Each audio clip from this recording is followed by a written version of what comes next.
అందరికీ వందనాలు. మనము శుక్రవారాలు స్టడీ చేస్తూ ఉంటున్నాం కదా, కొన్ని విషయాల గురించి.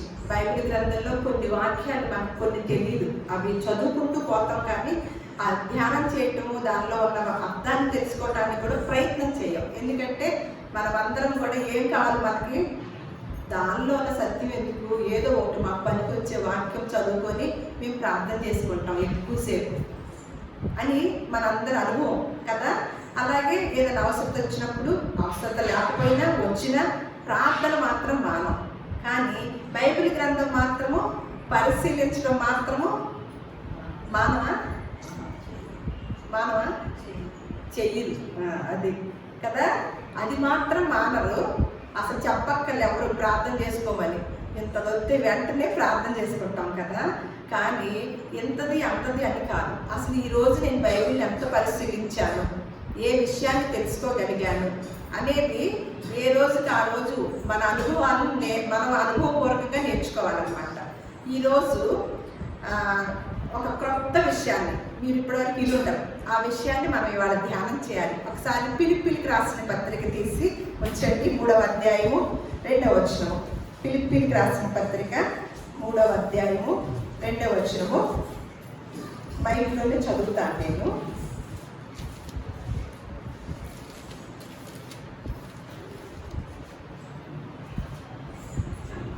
రెండవ వచనం ఒకటి చదువుదాము. కుక్కల విషయమై జాగ్రత్తగా ఉండుడి, దుష్టులైన పనివారి విషయమై జాగ్రత్తగా ఉండుడి. మనకైతే ఒక్క వర్డే అనమాట మనం చెప్పుకునేది, మనం ఇప్పుడు ధ్యానం చేసుకునేది. ఆ 2వ వచనం మొత్తం కాదు కానీ కుక్కల విషయమై జాగ్రత్తగా ఉండండి. ఇది ఎప్పుడైనా మీకు అర్థమైందా? ఎప్పుడైనా అలా ఆలోచించారా? ఆలోచించిన వాళ్ళు చేయొద్దండి, ఆలోచించిన వాళ్ళు చేయొద్దక్కర్లా. బైబిల్ గ్రంథం మీరందరూ కూడా చాలా సంవత్సరాల నుంచి దేవుని తెలుసుకున్న వారు కూడా ఇక్కడ ఉన్నారు, కొత్తవారు కాదు. ఈ వాక్యాన్ని ఎప్పుడైనా ధ్యానం చేసి, ఏంటి క్రొత్త నిబంధనలోనే కదా చెప్పడం జరిగింది, ఏంటి ఫిలిప్పీలకు రాస్తూ పౌలు గారు, ఇది ఎవరు రాశారు తెలుసు? అసలు ఎవరికి రాశారు? ఫిలిప్పీ సంఘానికి రాస్తూ అపోస్తలుడైన పౌలు గారు ఫిలిప్పీ సంఘానికి రాస్తూ ఏమని చెప్తున్నారు? కుక్కల విషయమై జాగ్రత్తగా ఉండండి.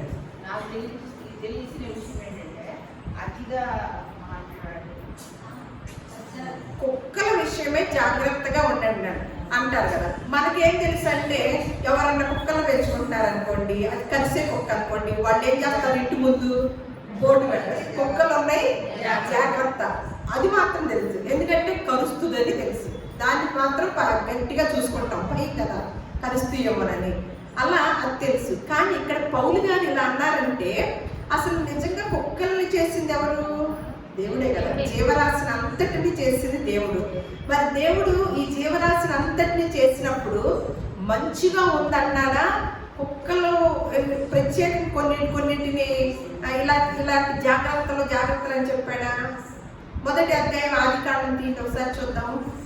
సృష్టిని అంతట్లో చేసేటప్పుడు, సృష్టి క్రమంలో ఉన్న ఆ జీవరాశుల్ని చేసే టైంలో ఆయన ఆ క్రమంలోనే చేసినప్పుడల్లా, ఒక్కొక్క రోజు పని చేసినప్పుడల్లా కూడా ఏమంటున్నాడు? ఇది మీరు మొదటి అధ్యాయము 20, 21, 22, 23, 24 వరకు అలా జీవరాశులు ఉంటాయి అన్నమాట. ఇవన్నీ చేశాడు కదా, చేశాడు ఆయన, చేసి కలుగును కాక అని అంటూ వచ్చాడు. వాటి ప్రకారం ఆయన చేసి ఏమన్నాడు? దేవుడు వాటి జాతి ప్రకారము జీవము గల వాటిని, అనగా వాటి జాతి ప్రకారము పశువులను, పురుగులను, అడవి జంతువులను భూమి పుట్టించుగాక అని పలికాడు. ఆ ప్రకారము ఆయన దేవుడు ఆయా జాతుల ప్రకారము అడవి జంతువులను, ఆయా జాతుల ప్రకారము పశువులను, ఆయా జాతుల ప్రకారము నేలన ప్రాకు ప్రతి పురుగును చేసెను. అది మంచిదని దేవుడు చూచెను.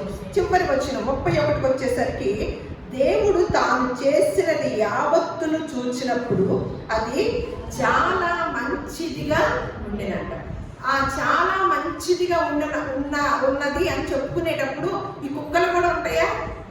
ఉంటాయి కదా. మరి ఈ కుక్కల విషయమే అంత జాగ్రత్తగా చెప్తున్నారు పౌలు గారు అంటే, కుక్కల యొక్క విధానం, స్వభావం అంటే కొన్ని జీవరాశులకి కొన్ని లక్షణాలు ఉంటాయి. అర్థమవుతుందా? జీవరాశుల్లో కొన్ని జీవులకి ఒక జీవికున్న లక్షణం ఇంకొక జీవికి ఉండదు అనమాట. అలా కూడా సృష్టించాడు కదా, అవన్నీ మనకు తెలిసిన విషయమే కదా.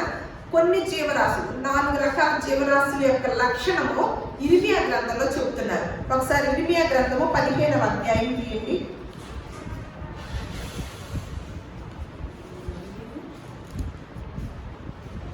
15వ అధ్యాయము 3వ వచనం చూద్దాము. 3వ వచనం నేను చదువుతాను. యెహోవా వాక్కు ఇదే. ఎందుకంటే ఈ జీవరాశి యొక్క విధానాన్ని చెప్తున్నారనమాట. యెహోవా వాక్కు ఇదే. ఏమనంటే, చంపుటకు ఖడ్గము, అంటే చంపే పని ఎవరు చేస్తారు? చంపే లక్షణం దేనికి ఉంటుంది? ఖడ్గానికి. అలాగే చీల్చుటకు కుక్కలు. చదువుతున్నారా? చీల్చుటకు, చీల్చే పని ఎవరు చేస్తారు? ఏ జీవరాశి చేస్తుంది? కుక్కలు అనమాట. చీల్చుటకు కుక్కలు, తినివేయుటకును నాశనము చేయుటకును ఏంటంట? ఆకాశ పక్షులు, భూమృగములు అను ఈ 4 విధముల బాధలు వారికి. ఎవరికి? మనుషులకి. ఎవరికి? ఎక్కడ చదువుతున్నారు? టక్కున అనేసేస్తున్నారు.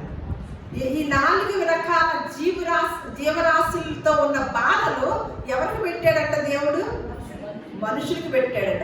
చీల్చే పని ఏ జీవరాశి చేస్తుందండి? అంటే కుక్క స్వభావం ఏంటి? చీల్చడం. అలాగే ఇంకొక స్వభావం ఉంటుంది. ఏంటది? కుక్క స్వభావం ఇంకొకటి ఉంటుంది. చూద్దాం, అది కూడా చూద్దాం. దాని స్వభావం చూద్దాం. 2వ పేతురు రాసిన పత్రిక. మరి కుక్కలతో జాగ్రత్త అన్నాడంటే కుక్కల గురించి తెలుసుకోవాలి కదా, బయట ప్రపంచం తెలియచేయదు. పరిశుద్ధ గ్రంథంలో కుక్కల గురించి కూడా ఉంది, ప్రతి జీవరాశి గురించి ఉంది. ఎందుకంటే తండ్రి మన కోసం అన్ని విషయాలు రాయించి ఉంచాడండి. బయట ప్రపంచంలోకి వెళ్ళి నేర్చుకొని తెలుసుకోండి అని రాయిలా. ఇవన్నీ కూడా మనకి పరిశుద్ధ గ్రంథంలో చక్కగా రాయించి ఉంచారు. ఏంటి? పరిశుద్ధాత్మ ప్రేరేపణతో కొంతమంది భక్తుల ద్వారా రాయించారు. మరి దీన్ని అర్థం చేసుకోవాలంటే ఎవరి యొక్క ఆసరా కావాలి మనకి? మళ్ళీ అదే పరిశుద్ధాత్మ దేవుని సహాయంతో అర్థం చేసుకోగలుగుతామన్నమాట. మీకు అర్థమైందా? మరి మీకు ఇంతవరకు లేఖనాలు అర్థం అవ్వటం లేదంటే మీకు ఎవరి సహాయం లేదు? మీకు లేఖనాలు అర్థమైంది అంటే మీకు ఎవరు తోడుగా ఉన్నట్లు? పరిశుద్ధాత్మ సహాయం మనకు తోడుగా ఉంది. నేను అందుకని చెప్తాను, మనం అంతకుముందు నేర్చుకున్నాం, పరిశుద్ధాత్మ అనే వరం వేరు, వరాలు వేరు అనమాట. పరిశుద్ధాత్మ అనే వరము అందరికీ వచ్చిందా? కొంతమందికి వచ్చిందా? నేనేమని చెప్పాను ఇప్పుడు? వరం వేరు, వరాలు వేరు. వరాలు ఏమన్నా కొంతమందికి ఇచ్చారు, వరాలు అందరికి ఇవ్వలేదు. వరం అనేది అందరికి ఇచ్చారు. ఎవరికి ఇచ్చారు? లేఖనాల్లోనే ఉంటది. మరి మీరు ఆ పాఠాలు చదివిన వాళ్ళే కదా. అపొస్తల కార్యముల్లో ఏమని ఉంది? తీయండి, 2వ అధ్యాయం 38 చూడండి అసలు ఏముందో. మరి ఇంకా మొదలుకి రావాల్సి వస్తుంది ఏంటి మీకు? నేను ఆ మాట చెప్పగానే చెప్పాను మీరు. 2వ అధ్యాయం 38 చదవండి.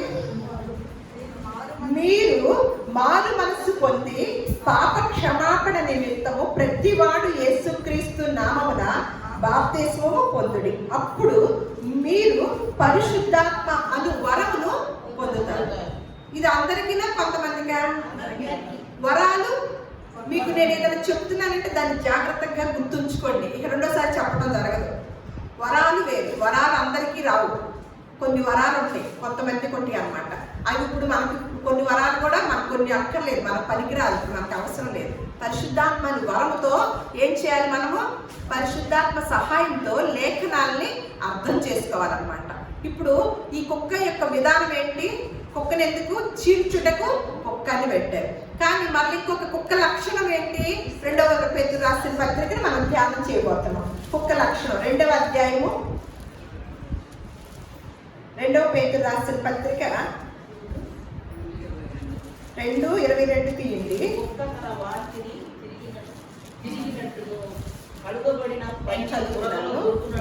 నేను చదువుతాను.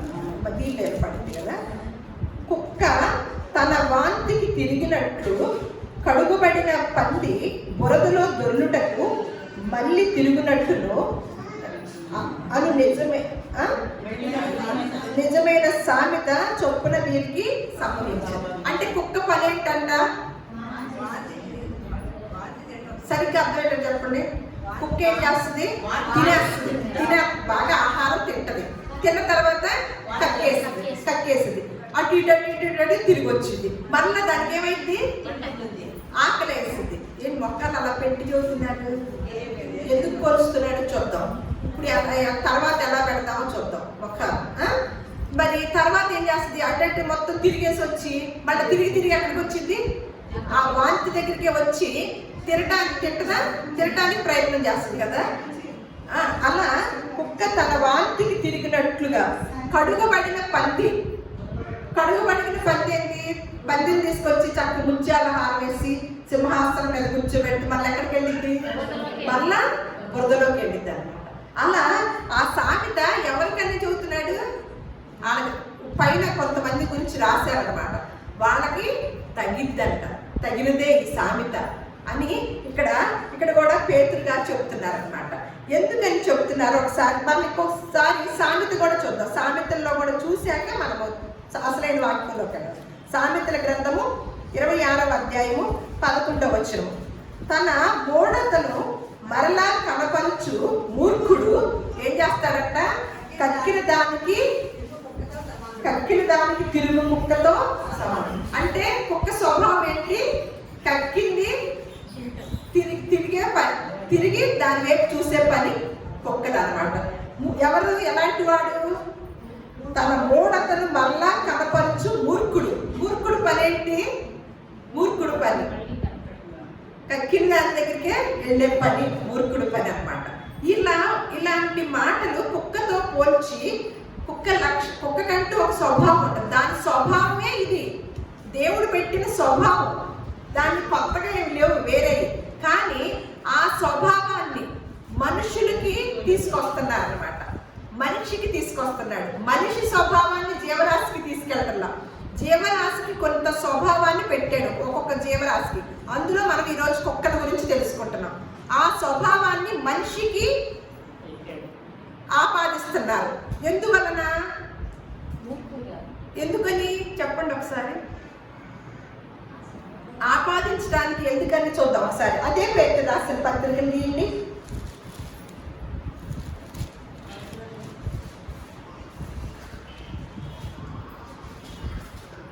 12వ వచనం చదువుతాము. 12 చదువుదాము, తర్వాత 15 చదువుదాము. నేను చదువుతాను. మనుషులంటే 2వ పేతురు రాసిన పత్రిక 2వ అధ్యాయము 12వ వచనం. వారైతే పట్టబడి చంపబడుటకై స్వభావ సిద్ధముగా పుట్టిన వివేక శూన్యములకు మృగములు వలె ఉండి తమకు తెలియని విషయములను గురించి దూషించుచు తమ దుష్ప్రవర్తనకు ప్రతిఫలముగా హాని అనుభవించుచు తాము చేయు నాశనముతోనే తామే నాశనము పొందుదు. ఏంటంటే ఇక్కడ తమకు తెలియని విషయములను గురించి దూషించుచు తనకు తెలియని విషయములు తమ దుష్ప్రవర్తనకు ప్రతిఫలముగా హాని అనుభవించుచు తాము చేయు నాశనముతో తామే నాశనము పొందుదురు. 15వ వచనం చూద్దాం. తిన్నది మార్గమును విడిచి బెయోరు కుమారుడైన బిలాము పోయిన మార్గమును బట్టి త్రోవ తప్పి పోయారు. ఆ బిలాము దుర్నీతి వలన కలుగు బహుమానమును ప్రేమించెను. అయితే తాను చేసిన అతిక్రమము నిమిత్తము అతడు గద్దింపబడెను. ఎట్లనగా నోరు లేని గాంధవము మానవ స్వరముతో మాట్లాడి ఆ ప్రవక్త యొక్క వెర్రితనమును అడ్డగించి. బిలాము చేసిన పని మీకు తెలుసా?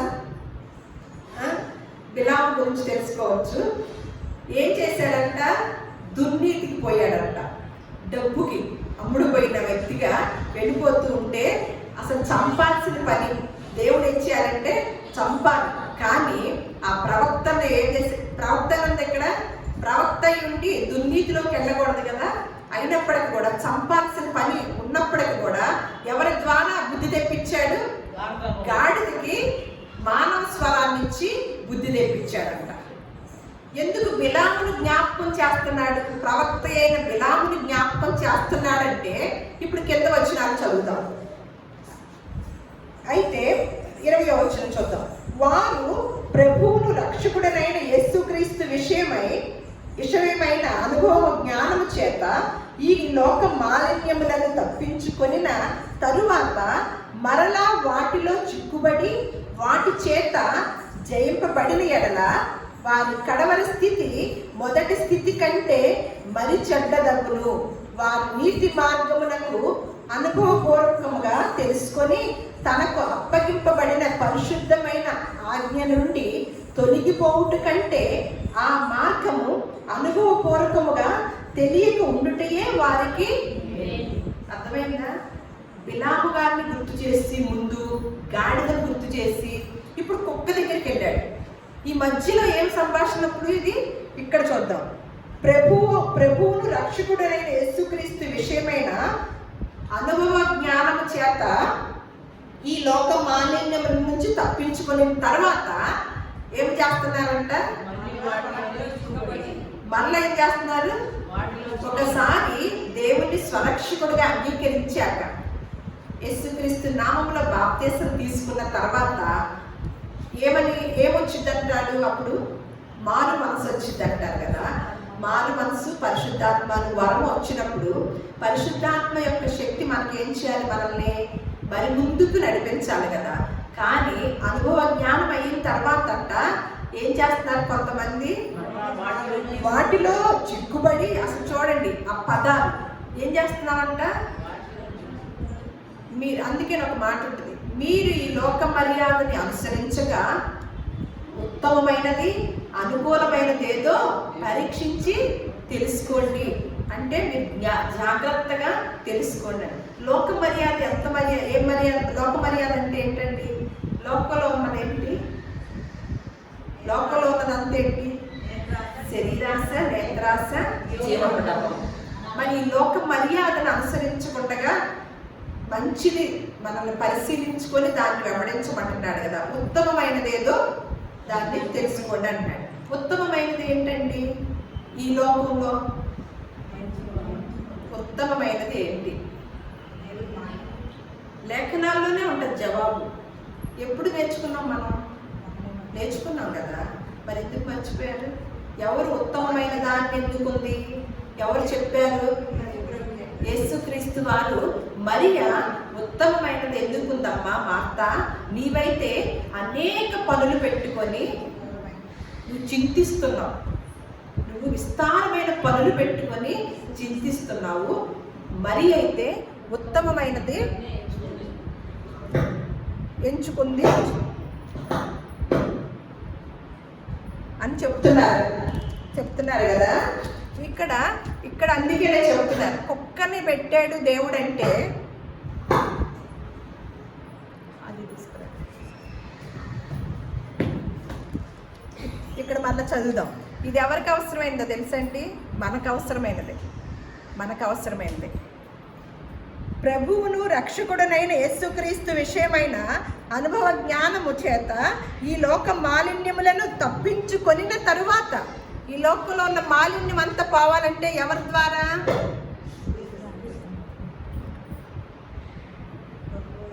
లోకంలో ఉన్న మాలిన్యాన్ని పోగొట్టుకున్నాం ఎప్పుడు? బాప్తిస్మం ద్వారా. తర్వాత ఏం చేస్తున్నామంట? వాటిలో మరలా అంట వాటిలో చిక్కుబడి వాటి చేత ఏటి చేత జయించాలి మనం? అసలు లెక్కైతే మన లోకంలో ఉన్న విషయాలన్నీ జయించే పని పెట్టుకోవాలి. కానీ వాటితో, లోకంలో ఉన్న పనులతోనే అదే మనల్ని జయించుతుంది కదా. అది జయించబడిన వల్ల వారి కడవరి స్థితి మొదటి స్థితి కంటే మరి చెడ్డదగును. అర్థం చేసుకుంటే ఎంత బాధేస్తుందోనండి. అంతకుముందు దేవుడిని నెరపుకోకుండా ఉన్నామే, ఆ స్థితే బాగుంటుంది అంటండి. మీకు ఆ భాష అర్థమైందా? దేవుడిని ఎరిగాక మరలా కుక్క వాంతి చేసుకొని మళ్ళీ వాంతి దగ్గరికి వెళ్ళిందని చెప్తున్నారు కదా. కుక్క జాతిని పోలుస్తున్నాడంటే, కుక్క జీవరాశిని. ఇక్కడ మన స్థితి కూడా ఏంటంట, అసలు నమ్ముకోకుండా ఉండటమే మంచిదంట. ఎందుకంటే తెలిసిన తర్వాత తప్పు చేస్తే మనం ఏం చేస్తాము, అసలు నాకు తెలియదండి, అటు వెళితే గుంట్లో పడతానని, అలా తెలియకుండా వెళ్ళానండి అనేది వేరు. తెలుసు కానీ జాగ్రత్తగా వెళదాంలే అనుకొని వెళ్ళాను, ఏం చేస్తాను, పడ్డాను. తెలిసి చేసిన తప్పు ఎలా ఉంటుంది, తెలియక చేసినది ఎలా ఉంటుంది? తెలియక చేశారు కాబట్టి క్షమాపణ ఉంటుంది. తెలిసి చేసిన దానికి క్షమాపణ ఉంటుందా? నీకు తెలిసే చేస్తున్నావురా అని మన పిల్లల్ని కొట్టేస్తాం కదా. మరి మన స్థితి ఏంటి, మన పరిస్థితి ఏంటి? ఇక్కడ ఏమంటున్నాడు, అందుకని వారి కడవరి స్థితి మొదటి స్థితి కంటే మరి చెడ్డదగునంట. వారు నీతి మార్గమును అనుభవపూర్వకముగా తెలుసుకొని తమకు అప్పగింపబడిన పరిశుద్ధమైన ఆజ్ఞ నుండి తొలగిపోవుట కంటే ఆ మార్గము అనుభవపూర్వకముగా తెలియక ఉండుటయే వారికి మేలు. అమ్మ బాబో, చాలా డేంజర్లో పడతాం. అటు ఇటుగా వాళ్ళం అయిపోతున్నాం అనమాట. అటు అందులోకి వెళ్ళలేము, ఇటు ఇందులోకి రాలేము. అందుకేనే ఒక భక్తుడు అంటాడు కదా, వెచ్చగానైనను ఎలా కూర్చుంది అన్నాడు, అది వెచ్చగానైనను చల్లగానైనను ఉంచు, కానీ నులివెచ్చగా అయితే ఏం చేస్తారంట, అప్పుడు ఏం జరిగింది, అది ఏం చేస్తారంట, నిన్ను వేయబడతారు. అందుకని ఇంత వివరంగా చెప్తున్నారనమాట. అప్పుడు చెప్తున్నాడు, కుక్క తన వాంతికి తిరిగినట్లును కడుగుబడిన పంది బురదలో దొల్లుటకు మళ్ళినట్లును అను నిజమైన సామెత ఏంటంట, చొప్పున వీరికి నిజమే, ఇది సామెత నిజమే, వీళ్ళలాంటి వాడికి సామెత నిజమే అని చెప్పి ఇదే సందర్భం మళ్ళా ఇంకొక చోట హెబ్రీల్కి రాసిన పత్రికలో ఉందండి, చూద్దాం. ఇలాంటి సందర్భమే హెబ్రీల్కి రాసిన పత్రిక చూద్దాం ఒకసారి. 6వ అధ్యాయము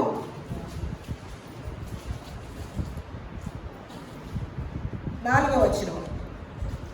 ఒకసారి వెలిగింపబడి పరలోక సంబంధమైన వరమును రుచి చూచి పరిశుద్ధాత్మలో పాలివారై దేవుని దివ్య వాక్యమును రాబోవు యుగ సంబంధమైన శక్తుల ప్రభావమును అనుభవించిన తరువాత తప్పిపోయిన వారు తమ విషయములలో దేవుని కుమారుని మరలా సిలువ వేయించు బాహాటముగా ఆయనను అవమానపరుచుచున్నారు గనుక మారు మనసు పొందినట్లు అట్టి వారిని మరలా నూతనపరచుట అసాధ్యము.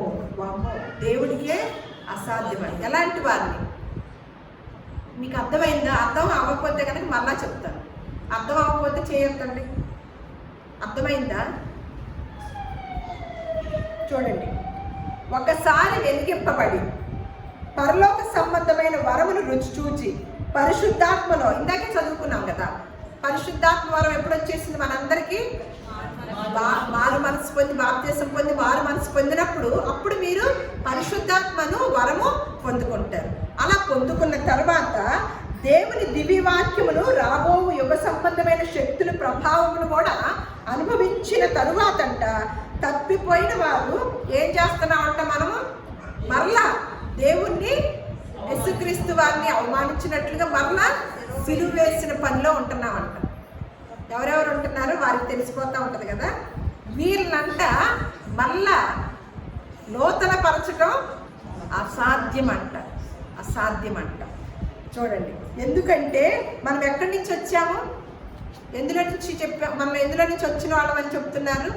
మళ్ళీ పేతురు రాసిన పత్రిక 1వ అధ్యాయంలో ఉంటుంది, చూడండి.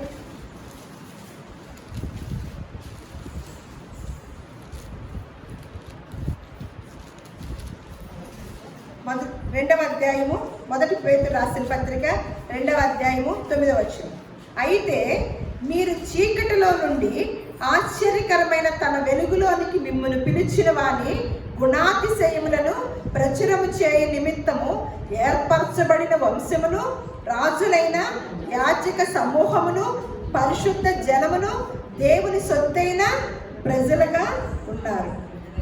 ఇప్పుడంట ఒకప్పుడైతే ప్రజగా ఉండక ఇప్పుడు దేవుని ప్రజలే అయితురి. ఒకప్పుడు కనికరింపబడక ఇప్పుడు కనికరింపబడిన వారైతురి. అంటే మనం ఒకప్పుడు పరిస్థితి ఏంటి?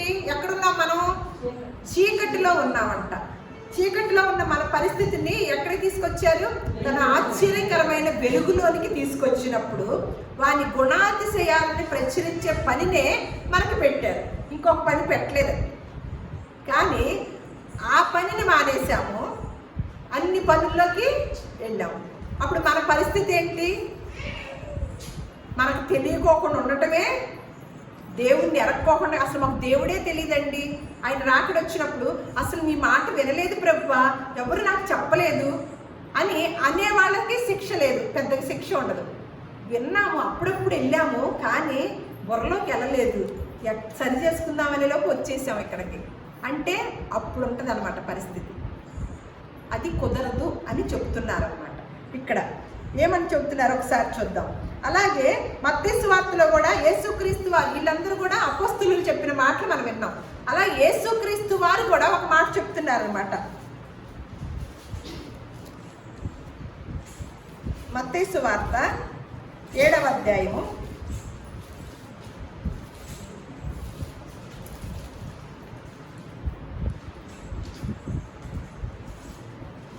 6వ వచనం చూద్దాం. పరిశుద్ధమైనది కుక్కలకి పెట్టకుడి, మీ ముత్యములను పందుల ఎదుట వేయకుడి, వేసిన ఎడల అవి ఒకవేళ వాటిని కాళ్ళతో త్రొక్కి మీ మీద పడి మిమ్మును చీల్చే పని ఎవరిది? ఏ జీవరాశిది? లక్షణం, కుక్కల లక్షణం. ఈ లక్షణాన్ని ఎవరు తీసుకుంటున్నారు? చీల్చే పనిని ఎవరు తీసుకుంటున్నారు? కుక్క లక్షణం కదా, ఆ పనిని, ఆ లక్షణాన్ని ఎవరు తీసుకుంటున్నారు? ఇప్పుడు దాకా విన్నావు కదా, మనుషులే కదా. ఏ మనుషుల వల్ల? విశ్వాసులుగా ఉన్నామే. ఒకప్పుడు దేవుణ్ణి తెలుసుకొని పరిశుద్ధాత్మని వరం పొందుకొని బాప్తిసం తీసుకొని దేవుల్లో కొనసాగుతున్నప్పుడు చదివాం కదా ఇప్పుడు దాకా. వారు ఏం చేస్తున్నారంట? మళ్ళీ ఎక్కడికి వెళ్ళిపోతున్నారంట? లోకంలోకి వెళ్ళిన వారు ఏంటి పరిస్థితి? ఏం లక్షణం తెచ్చుకుంటున్నారు? చీల్చినట్లుగా చీల్చే లక్షణం ఏ జీవరాశికి అని చదువుకున్నాం ఇర్మియా గ్రంథంలో, కుక్కలది కదా. ఆ లక్షణాన్ని తీసుకోండి, పందుల లక్షణాన్ని. అందుకని అలాంటి వారికి ఏం పెట్టద్దంటున్నారు? ఏం పోయిద్దంటున్నారు? పరిశుద్ధమైనది కుక్కలకి పెట్టకండి. మంచి మంచి వాక్యాలు కుదురుతుందా? వింటున్నారు కదా, చాలా మంది వింటున్నారు కదా. అవి ఏమైపోతున్నాయి?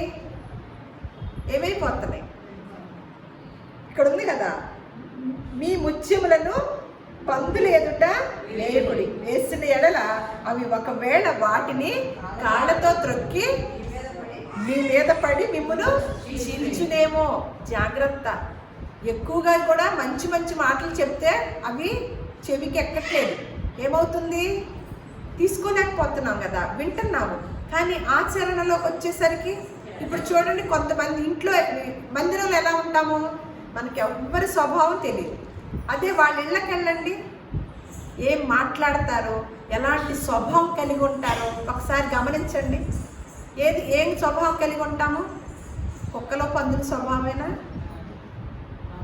మారు మనస్సు పొందాలి, మారు మనసు తగ్గ ఫలాల్ని ఫలించాలని విన్నాం కదా. మారు మనసు ఏంటి? నాదొకప్పుడు అబద్ధాలు చెప్పే పనే ఉందనుకోండి, మాట్లాడితే అబద్ధం ఆడతాను. ఇప్పుడు ఏం చేయాలి? తీసివేయాలి, ఇంకొక కొత్త మనసు రావాలి. అది కదా అర్థము పరిశుద్ధ గ్రంథం. అందుకనే ఈ గ్రంథంలో ఉన్న వాక్కులు ఈ పఠిస్తేనండి ఈ భూలోకంలో ఎంత సంతోషంగా జీవించడానికి అవకాశం ఉంటుందో, అలాగే యేసుక్రీస్తు వారు చెప్పినట్లుగా ఆ స్వర్గానికి కూడా ఒకవేళ ఉంటే స్వర్గానికి కూడా అవకాశం ఉంటుంది అనమాట. ఈ లోకంలో క్రమశిక్షణగాను నెమ్మదిగా జీవించడానికి, కుటుంబాల్లో సంతోషంగా జీవించడానికి, బిడ్డల్ని చక్కగా పెంచుకోవటానికి, కుటుంబాలను కట్టుకోవటానికి ఇవన్నీ బయట ప్రపంచంలో దొరుకుతాయండి. ఇలాంటి మాటలు టీవీ పెట్టినా, ఫోన్ చూస్తున్నా ఏమొస్తున్నాయండి? ఎన్ని ఎన్ని భయంకరమైన విషయాల్ని, భయంకరమైన మాటలు వింటున్నాం బయట ప్రపంచంలో. కానీ ఈ మాటలు ఎక్కడ నేర్చుకుంటున్నాం? దేవుని సన్నిధానంలో. మరి తీసుకెళ్ళి ఈ మాటలు ఏం చేయాలి? ఆచరించాలి కదా. మళ్ళీ వచ్చే వారమే వింటే ఏమవుతుందంట? అందుకని అలాంటి వారికి అసలు ఈ మాటల్ని చెప్పొద్దని అంటున్నారు. ఇటువంటి వాక్కుల్ని, ముత్యాలు లాంటి వాక్కుల్ని పందుల ఎదుట పొయ్యకండి అని చెప్తున్నారు. కుక్కలకి పెట్టకండి అని ఇప్పటి వరకు విశ్వాసుల యొక్క విధానాన్ని చూసాం. ఇప్పటి వరకు విశ్వాసుల యొక్క విధానాన్ని చూసాం. మరి దైవ సేవకుల్ని ఏమంటున్నారు? పరిశుద్ధ గ్రంథంలో దొంగ కాపరుల్ని ఏమంటున్నాడు? ఒకసారి ప్రకటన గ్రంథానికి వెళ్ళాక యెషయా గ్రంథం తెద్దాం అనమాట. ఇప్పటి వరకు విశ్వాసులను చూసాము. ప్రకటన గ్రంథము చివరి పేజీ 22వ అధ్యాయము 15వ వచనము. ఇదే మాటను ఇక్కడ మనం చూసుకుంటున్నాం. ప్రకటన గ్రంథంలో ఏం చూస్తున్నాము? ఎవరెవరు వెళ్ళారంట దేవుని రాజ్యానికి? నేను కుక్కల గురించి ముందే చెప్పాను. దేవుడు ఈ జీవరాశిని చేసినప్పుడు ఏమంటున్నాడు? చాలా చేసిన యావత్తును చూసినప్పుడు అది చాలా మంచిగా కనపడిందంట దేవుడికి. కానీ ఆ జీవరాశినే పోల్చి మనుషులతో చెప్తున్నారు. కుక్కలను, మాంత్రికులను, వ్యభిచారులను, నరహంతకులను, విగ్రహారాధికులను, అబద్ధమును ప్రేమించి జరిగించు ప్రతి వాడును ఎక్కడుంటారంట అంటే, ఇప్పుడు వరకు మనం కుక్కల్ని, పందుల్ని ఎవరినన్నారు? ఎవరినన్నారు? మనుషులు కూడా ఎవరు? బాప్తీసం తీసుకున్న వారినేనా? విశ్వాసులనేగా. ఇప్పుడు ఎవరిని అంటున్నారో యెషయా గ్రంథం తెద్దాం. ఇప్పుడు ఎవరిని అంటున్నారో యెషయా గ్రంథము 56వ అధ్యాయము తీయండి.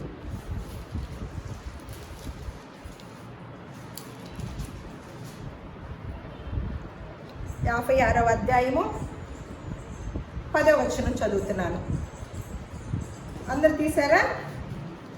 వారి కాపరులు గ్రుడ్డివారు, వారందరూ తెలివిలేని వారు, వారందరూ మూగ కుక్కలు, మొరగలేరు, కలవరించుచు పండుకొనువారు, నిద్రాశక్తులు, కుక్కలు తిండికి ఆతృత పడును, ఎంత తినినను వాటికి తృప్తి లేదు. అలాగే ఎవరికంట? ఈ కాపర్లు కూడా అట్టివారే. వారు దేనిని వివేచింపచాలు. వారందరూ ఏం చేస్తున్నారంట? తమకిష్టమైన మార్గమున పోవుదురు. ఒక్కడు కూడా లేడంట.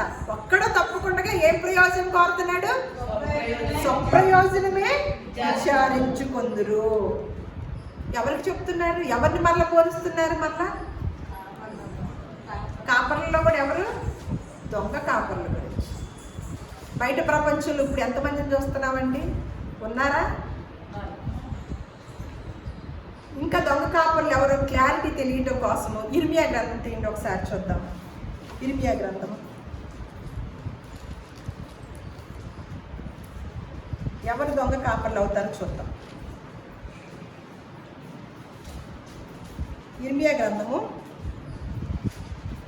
23వ అధ్యాయము 15వ వచనం 1, 21వ వచనము, అలాగే 32 కొన్నిటిని చూద్దాం.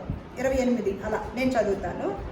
కావున సైన్యములకు అధిపతి యెహోవా ఈ ప్రవక్తల గురించి సెలవిచ్చినది ఏమనగా, యెరూషలేము ప్రవక్తల అపవిత్రత దేశమంతటా వ్యాపించెను అని చెప్పి ఇక్కడికి వచ్చేసరికి 21 చూద్దాం. నేను ఈ ప్రవక్తలను పంపకుండినను వారు పరిగెత్తి వచ్చెదరు, నేను వారితో మాట్లాడుకుంటున్నను వారు ప్రకటించెదరు. వారు నా సభలో చేరిన వారైన ఎడల వారు నా మాటలు నా ప్రజలకు తెలియచేతురు.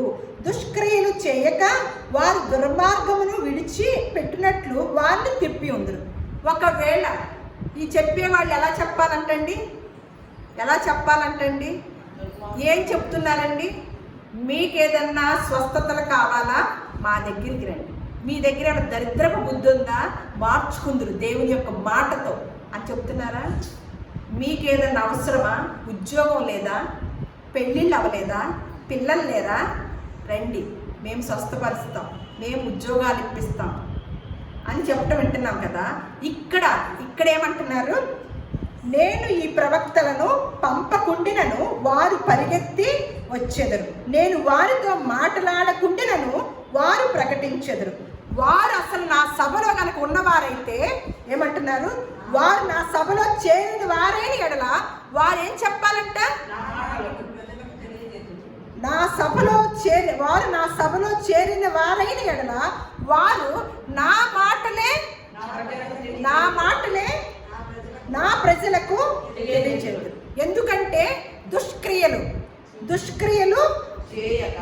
చేయక వారు దుర్మార్గమును విడిచిపెట్టినట్లు వారిని, ఒకవేళ నా సభలో చేరైతే గనక చాలా మందిని చెడ్డ పనులు చేయకుండా వారిని మంచి వాటి వైపు త్రిప్పుతారు. కానీ నేను అసలు వీళ్ళని పంపలా, అందుకని చాలా మందిని మంచి వైపుకు తిప్పగలిగిన వారుగా ఉంటున్నారా? స్వస్థతలకు అలవాటు పడిపోయారా? దేనికి అలవాటు పడిపోయారు? ఏదో మన కుటుంబంలో ఏదో ఒక విషయం జరగాలి అంతే. ఈ దేవుడిని ఎంతవరకు పరిమితం చేశారండి బయట ప్రపంచంలో ఉన్న దైవజనులు, దొంగ కాపర్లు? ఇక్కడ ఏమని రాసింది? ఇది మన సొంత మాటల? ఇక్కడ రాసిపెట్టి క్రీస్తుకు పూర్వం రాసిన మాటలు అన్నమాట. వారు కనుక నా సభలో చేరిన వారైతే కనుక ఏం చేయాలి? నా ప్రజలకి నా మాటలే చెప్పాలి. వాళ్ళ దుష్క్రియలు చేయకుండా వారిని ఎటువైపు తిప్పాలి? మంచి వైపు తిప్పేవాడుగా ఉండగలిగేవారు. కానీ ఎంతమంది, లక్షల మంది వెళ్తున్నారు కదా, దుష్క్రియల నుంచి విడుదల పొందుకున్న వారు ఉంటున్నారు ఎక్కువగా. చెడ్డ పనులు చేయకుండా మారు మనసు పొందేటట్లుగా వారిని మళ్ళిస్తున్నారా? వారి అవసరతల కొరకే వారిని తీసుకొచ్చుకుంటున్నారా? ఇంకొక మాట చూద్దాం, 25వ వచనం. కలకంటిని అని చెప్పుచు నా నామమున అబద్ధమును ప్రకటించు ప్రవక్తలు పలికిన మాట నేను విని ఉన్నాను. ఇక నెప్పటి వరకు ఇలాగున జరుగుచూ ఉండినంట. ఎప్పటి వరకు కూడా ఇప్పటికి జరుగుతుందా? ఆగిపోద్దని ఇర్మియా గ్రంథంలో చెప్పారా? ఏం చేస్తున్నారంట? అబద్ధ ప్రవచనాలు చెప్తున్నారంట. ఇది ఎప్పటికీ యేసుక్రీస్తు వారు వచ్చే వరకు, మళ్ళీ రెండవ రాకడ వరకు నిలిచే ఉంటుంది. ఆ వివేకము, జ్ఞానము, అటువంటి వారిని కనిపెట్టి వివేకము కలిగిన వారు కొంతమందే ఉంటారు. అది మనకే వదిలేశారు. ఆ జ్ఞానాన్ని పొందుకొని ఎవరు మంచి, ఎవరు చెడు, ఎవరు అబద్ధ ప్రవక్తలు, ఎవరు నీ సత్యాన్ని బోధించేది అనేది ఆ జ్ఞానం ఎవరికి కావాలండి? వెళ్ళేవారికి కావాలా? ఆ కాపర్లకా? వెళ్ళేవారికి కావాలి. ఎందుకంటే యేసుక్రీస్తు వారి రాకడ వచ్చే వరకు కూడా వీళ్ళు ఉంటారంట. జరుగుతూనే ఉంటుందంట. తమ హృదయ కాపట్యమును బట్టి అబద్ధములు ప్రకటించు ప్రవక్తలు దీనిని ఆలోచింపరా అని చెప్తూ, ప్రవక్త కలను చెప్పవలెను, నా వాక్కు ఎవనుకుండునో వాడు సత్యమును బట్టి నా మాట చెప్పవలెను. ఏం చెప్పాలంట? సత్యం చెప్పాలి అని ఏమంటున్నాడు? ధాన్యముతో చెత్తకు ఏమి సంబంధము? ఇదే యెహోవా వాక్కు, నా మాట అగ్ని వంటిది కాదా? ఇంకోటి, బండలు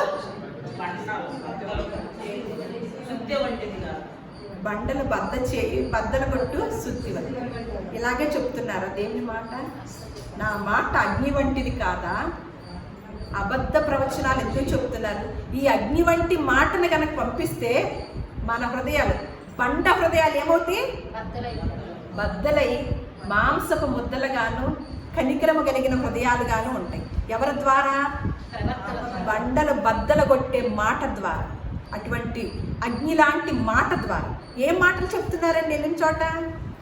వెంటనే కొన్ని మందిరాలకు వెళ్ళినప్పుడు, కొన్ని దైవ సేవకుల మాటలు వినేటప్పుడు మన జీవితం మారాలనిపించేటట్లుగా ఉందా? లేకపోతే ఇంకెలా ఉంటుంది? ఇవాళ భలే అవసరం తీరింది పలానా వాళ్ళకి, రేపు మనం వద్దాం, మన ఇంట్లో అవసరత కూడా తీరిద్దేమో అన్నట్లుగా ఉంటుందా? రేపు నా పేరు పిలుస్తారేమో, నా పేరు పెట్టి పిలిచి నాకేదన్నా ఇస్తారేమో. వాళ్ళు పిలిచారు కదా. ఏం మాట మాట్లాడాలంటండి? నా మాట అగ్ని వంటిది కాదా? బండని బద్దలు చేయు శుద్ధి వంటిది కాదా అని చెప్తూ 32 మాయా స్వప్నములను ప్రకటించు వాటిని చెప్పుచు అబద్ధముల చేతను మాయా ప్రగల్భముల చేతను నా ప్రజలను ఏం చేస్తున్నారంట? దారి తొలగించుతున్నారంట. మనం ఏమనుకుంటున్నామంటే దారిలోనే ఉన్నాం అనుకుంటున్నామండి. బాప్తీసం తీసుకున్నాం కదా, హ్యాపీ, దేవుని రాజ్యానికి వెళ్తాం. మొన్న ఏమని చెప్పుకున్నాం మనం? బాప్తీసం అనేది పరలోకానికి దారి. వెళ్ళే పని ఎవరిది? దారి చూపించాడు. బాప్తీసం తీసుకున్న తర్వాత నిత్యరాజ్యానికి దారి చూపించాడు. కొనసాగించేదేంటి? ఎవరు? అంతం వరకు కొనసాగించు వాడే రక్షింపబడును అని ఉందా మాట? అంతం వరకు కొనసాగించే పని ఎవరిది? ఎవరికి వాళ్ళదే. బాప్తీసం తీసుకుంటేనే దేవుని రాజ్యంలోకి వెళ్ళిపోతామా? దారి చూసిన వాళ్ళం అయ్యామన్నమాట. అయితే ఏమంటున్నాడు? దారి మాయా ప్రగమనం చేతను నా ప్రజలను దారి తొలగించు వారికి నేను విరోధినై ఉన్నాను. ఇదే యెహోవా వాక్కు. నేను వారిని పంపలేదు, వారికి ఆజ్ఞ ఇయ్యలేదు. వారి జనులకి ఏమాత్రమునో ప్రయోజనకారులు కాదు. ఇదే యెహోవా వాక్కు అని ఇదిగో ఇక్కడ ఒక మాట చెప్తున్నారన్నమాట. మరియు ఈ జనులలో ఒకడు ప్రవక్తయే గాని యాజకుడే గాని యెహోవా భారమేమని నిన్ను అడుగునప్పుడు ఏమనాలంటే మనం కొంచెం పట్టుకోవాలి. రికార్డ్ చేసేటప్పుడు దగ్గరగా ఏమంటున్నాడంట? ప్రవక్తలు కానీ యాజకులు కానీ మన దగ్గరికి వచ్చి మీకు ఏంటి భారం అయ్యా అని అంటే ఏమని చెప్పాలి? నిత్య రాజ్యానికి వెళ్ళకుండగా మాకు ఇంట్లో ఏమీ కాదు, మీరే భారం. ఎందుకంటే మమ్మల్ని దారి తొలగించేస్తున్నారు, మీ ప్రయోజనాలకి మమ్మల్ని దారి తొలగిస్తున్నారు అని ఏమనమంటున్నాడు? ఏమంటే ఇక్కడ మీరే ఆయనకు భారము, మిమ్మల్ని ఎత్తి ఎక్కడ వెళ్ళాలి? వేస్తున్నావా? వేస్తున్నావా? ఎలాగోలాగా వీడియోస్లో చెప్తున్నా, సాధ్యమైనంత వరకు నాకు తెలిసినంత వరకు యుద్ధం చేసినట్టే చేస్తున్నాం. చూద్దాం ఎంతమంది మారుతారు. ఏంటంట? మీరే ఆయనకు భారమని మిమ్మల్ని ఎత్తి పారలేతును, ఇదే యెహోవా వాక్కు అని ఇంకా చాలా చోట్ల ఉన్నాయండి. ఇర్మియా గ్రంథం 29 కూడా ఉంది. అలాగే ఇంకా చాలా చోట్ల ఉన్నాయి. కాబట్టి ఇక్కడ ఏమంటున్నాడు? అందుకని కాపర్ల గురించి ఏమంటున్నారు? యెషయా గ్రంథంలో చదువుకున్నాం కదా, వారి కాపర్లు గ్రుడ్డివారు, వారందరూ తెలివిలేని వారు, వారందరూ మోగ కుక్కలు, బొరగలేరు. ఎవరెవరు వెళ్ళారంట దేవుని రాజ్యంలోకి? కుక్కలను, మాంత్రికులను, ఇంకా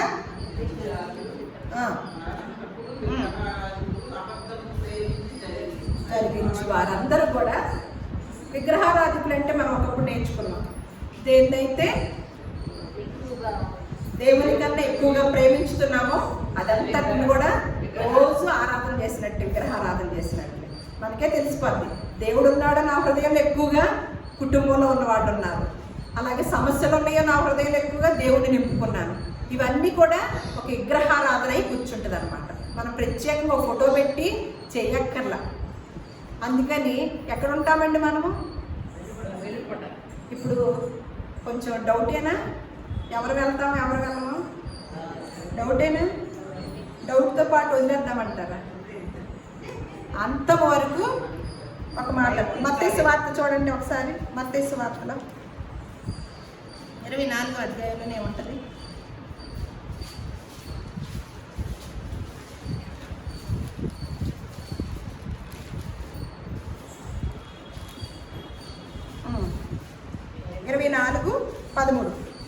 అంతము వరకు సహించువాడెవడో వాడే. మనమేంటి బాప్తీసం తీసుకోగానే రక్షించబడ్డాం అనుకున్నాం. అందుకని ఏమడుగుతామో కూడా తెలియదు. మనం ఎక్కడికి వెళ్ళామనుకోండి, ఏ సంఘాలకి, మీరు రక్షించబడ్డారండి, మీరు రక్షించబడ్డారా అని అంటారు కదా. ఏంటి రక్షించబడింది? ఎప్పుడు రక్షించబడతాం? అది అంతం వరకు సహించువాడే మరియు ఈ రాజ్య సువార్త సకల జనములకు సాక్షార్థమై లోకమందంతటను ప్రకటింపబడును. అటు తర్వాత అంతము వచ్చును. మనం ఎప్పుడు దాకా మనం ఏం చేయాలి? మనం ఎప్పుడు దాకా? అంతం వరకు కూడా, ఆయన రాకడ వరకు, మనం పోకడ వరకు కూడా సహించుతూనే ఉండాలి, ఓర్పుతోనే ఉండాలి, దేవుని యొక్క వాక్కుతోనే వెంబడించాలి, ఆయన మాటనే తీసుకోవాలి. అప్పుడే మనం రక్షించబడతాం. అంతవరకు కూడా డౌటే. ఇప్పుడే రక్షించబడిన వాళ్ళం కాదు. ఏ రోజుకి ఆ రోజే మన విశ్వాసాన్ని పరీక్షించుకుంటూ ఉండాలి. మరి అదే కదా, నెలకోసారి బీపీలు చెకప్లు చేసుకోకపోతే ఏమవుతుంది? ఒకసారి ఎక్కువ అవుతుంది, ఒకసారి తక్కువ అవుతుంది. మరి రోజు విశ్వాసంలో ఎక్కువ ఉన్నామా? ఎక్కువ ఉంటే పర్వాలా, బలంగా ఉన్నట్టే. కాస్త తక్కువ ఉంటే కాస్త బలమైన విటమిన్స్ కలిగిన టాబ్లెట్స్ వేసుకోవాలి, అంతే కదా. అలా చేసుకుంటూ అంతవరకు కూడా జాగ్రత్తగా ఉండి నిత్య రాజ్యానికి వారసులుగా ఉండటానికి కావలసిన జ్ఞాన వివేకములు దేవుడు మనందరికీ కూడా మెండుగా నిండుగా అనుగ్రహించునుగాక. దేవుడు మిమ్మల్ని అందరినీ కూడా దీవించునుగాక.